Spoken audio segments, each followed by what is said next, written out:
All right, guys, since you are watching this, it means you got my message and you know I'm not in school today. So this is our video that we would have done in class, so we're not changing too much. But those of you in school, you should be watching this on your own device or on the laptop. Those of you at home, you should be watching this on your own like usual. People in class, there is a handout at the back of the room. There's your note packet if you don't have that. And there's a handout with the 3 problems we're going to do today. So you can pick that up in the back of the room. People at home, you're just going to have to sketch them in by hand, which you can do. So from the video last night, we learned about diameters, about central angles. The big thing that we're going to focus on today is this idea of a central angle. A central angle is equal to the arc that it cuts into. And that's how we're going to solve our puzzles today. And that's what they are. They're just puzzles. The arc addition postulate, I threw this in here. Intuitively, we probably know that it makes sense. It's just like any other addition that we've done this year. So I'm just going to make a total example here. Let's say in our circle, let's pretend this is 20 degrees, and let's pretend this is 50 degrees for these 2 arcs. It makes sense that this entire arc added together is going to be equal to 70 degrees. All right, but here's what we're going to do today. So if you feel like you want to try this on your own, you can pause the video and work through it. If you want me to go through it on my own, I will. What I would do for these questions is forget what they're asking you for. Don't worry about this for now.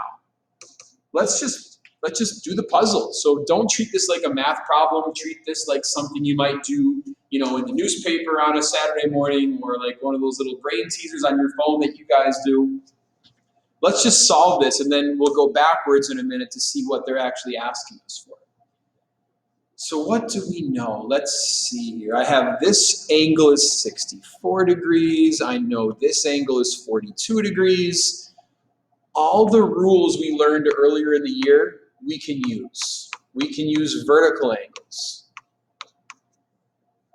We can use any rules we know about triangles. I know there's no triangles in this picture, but we will see some show up next class. So like, let's say I have a triangle here.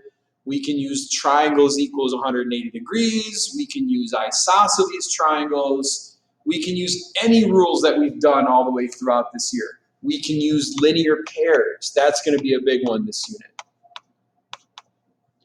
All right, so let's see here. What can I mark in? What can I mark in? Here's the main rule that I wanted you to learn from the video last night. Since this central angle is 64 degrees, we know the arc it cuts into is 64 degrees. Same thing here, 42 and 42. Let's see. What can I figure out? The beautiful thing about these puzzles is that there's so many different ways to do them. I'm looking forward to everyone being back in school next week so we can really share like all the different strategies that we're going to come up with. Because I already see 2 different ways to do this one. Let's see. Something you should always be on the lookout for this unit are these diameters. So I have a diameter there, and I actually also have another diameter going this way. So remember what diameters do is they cut circles in exactly 2 equal pieces. So each of those pieces is 180 degrees. So looking at my 42 degree angle here, I have a linear pair. I know those 2 angles that are right next to each other off of a 180 degree line have to add up to 180. So I can do 180 minus 42, and that gives me 138. So I can put that 138 in 2 spots, right? I know this is 138 degrees here, which also means the arc that it cuts into, arc QR, is 138 degrees. So let's see, I'm solving this puzzle. I'm working towards my goal. What else do we know? Oh, okay, I see something interesting. Actually, there's 2 things I see. I have a vertical angle relationship. So since this angle is 42, I can also say angle PUQ right here is 42 degrees. I also could have done that using my linear pairs again. But I like the vertical angle because that's what we're a little more used to. All right. Cool. Arc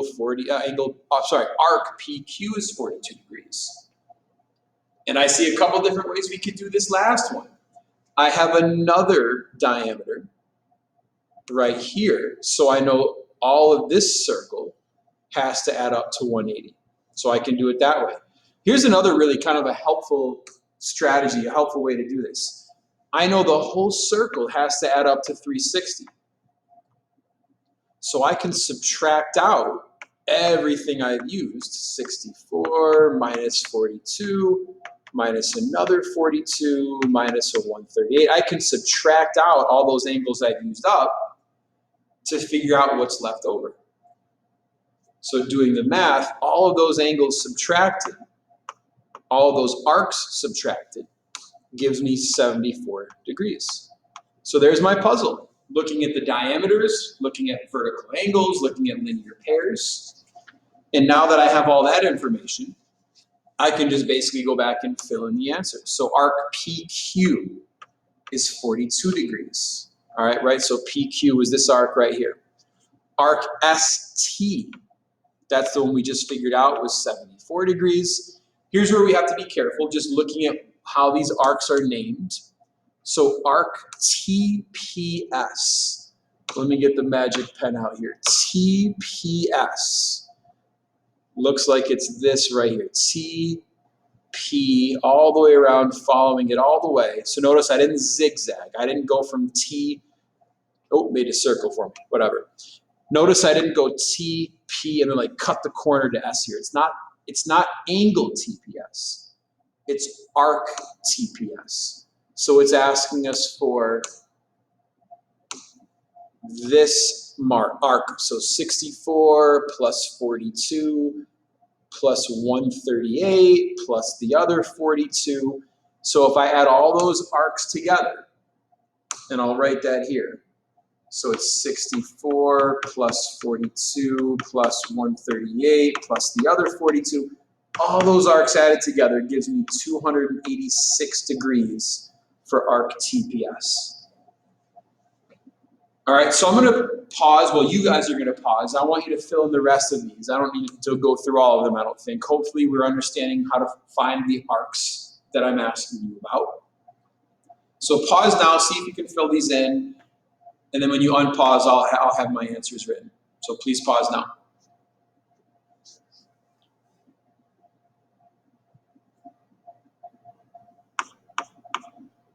All right, so here are my answers.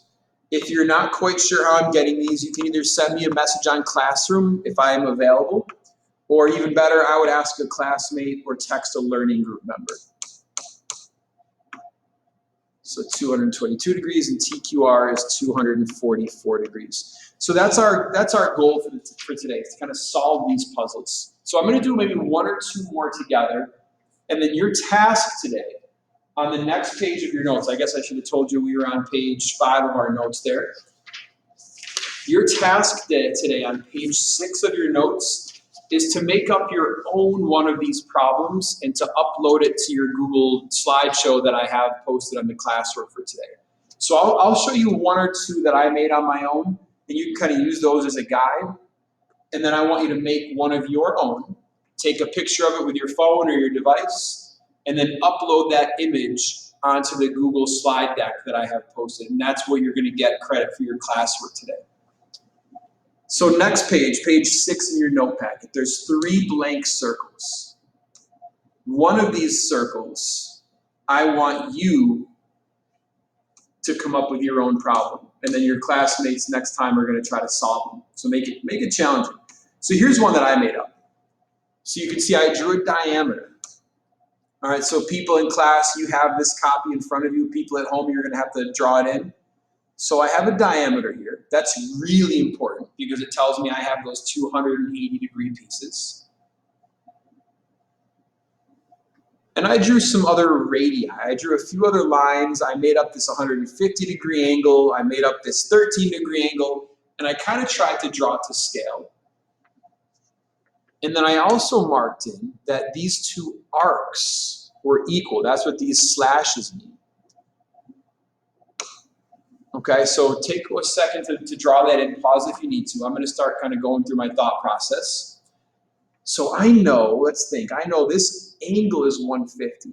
So the arc that it cuts into, I should have made some letters here, but I didn't. We'll live. I know this arc that it cuts into is also 150. Which tells us this arc's 150 because they're congruent. All right, now we're talking. I can then use that same knowledge. Let's see. I can also use that knowledge that central angles are equal to their arcs. That's our new rule. So that's 150. Diameter. Huge, huge thing to look out for. If it goes through the center of the circle, we know it's cutting into 180 degrees. So if this is 150, these two are a linear pair right there. So the angle next to it has to be 30. And now we're pretty much have everything we need. So I can mark in, let's see, I can mark in this arc is 30. I gave you this 13 degree. I can mark that it is 13, okay? And then now we have a couple of different options. So like I've been saying, we can either use our other diameter.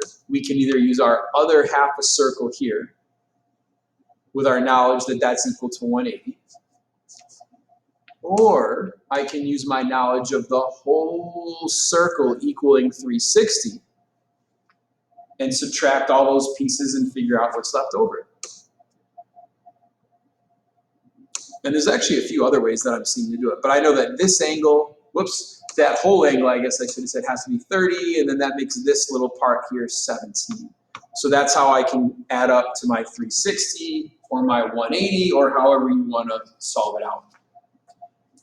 So they're kind of fun. I mean, you can come up with as hard or as easy as one you want for your classmates, but I want you to try to make it a little bit challenging. Try to draw it to scale, so don't make the angles look totally off if you can. Let's do one more. So here's another one that I made up. So take a minute to draw that in. I think you can try to solve this one on your own. So I would like you to pause again. Try to solve this one on your own, and then when you're ready, you can unpause it, and I'll kind of go through my explanation.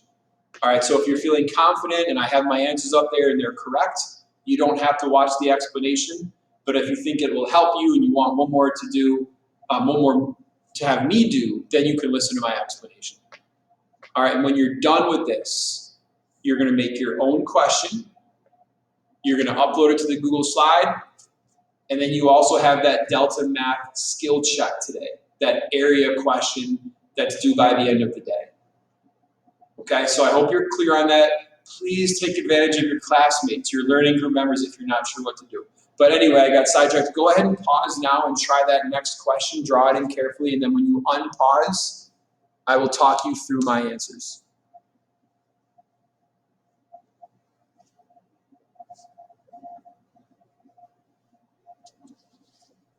All right, so hopefully you unpaused and you tried this one out on your own. So let's see here. Looks like I have some vertical angles that are possible to use. I don't know what they are yet, but I think I can use that to my advantage. Remember, vertical angles have to be from two intersecting lines. So let's see what we know. Let's fill in what we know. I know this is 30 because those central angle arc rule we learned. I know that's 50. I have a nice 90-degree angle here. Maybe I'll even write 90 in here to help us. So let's see. All right. When in doubt, if you're not sure where to go with these guys, look for diameters. So I see a really clear diameter right down the middle. So the questions you draw today, if you're not sure like how to make a question, throw a diameter in there. You know, make something a 180, and that way you can kind of work backwards from there. So there's a really good diameter. These numbers are pretty nice to work with. So I have a 90 and a 30. So these two angles together add to 120. And that means there's exactly 60 degrees left for the other part of my semicircle. Boom, nice. And it looks like I also have a vertical angle. So here and here, yeah, those are vertical angles. So I can use my knowledge there. So we have a 60-degree vertical angle here. All right. So yeah, looks like we're getting somewhere. And I think we're done. We have everything we need. I know the whole circle adds to 360. I know each semicircle is 180. So if I use that knowledge, I can kind of add everything up, and it leaves me with 70 degrees here to finish that semicircle, to finish that 180 degrees. Okay, so yeah, that's good stuff. If you want a little more of a challenge, if you kind of get your work done and you want one a little more challenging, you can take a little screenshot real quick, or if you want to jot this down, this is another example. You can see there's a little more going on here. This one's a little more challenging. There's some triangles that you can work with. There are some diameters you can work with, but this is a fun one to try if you want a little more challenge while we're working today, all right? But for now, your task is to look at that third blank circle, come up with your own question. All right, do your best, try to make it kind of fun, maybe make a little challenge to it. You can throw some triangles in there if you want. Solve it out on your own if you can to make sure it works, and then upload it to the Google slideshow. All right, so at this time, that's your next goal. If you want more of a challenge, if you get done early, again, take a look at this question here. And here are the angles I want you to find that go with that. And other than that, I think that's all I need from you today. So please let me know if you have any questions. I'm here to help. Yeah, I hope you guys have a good day, and I will talk to you next time I see you on Tuesday. All right, see you.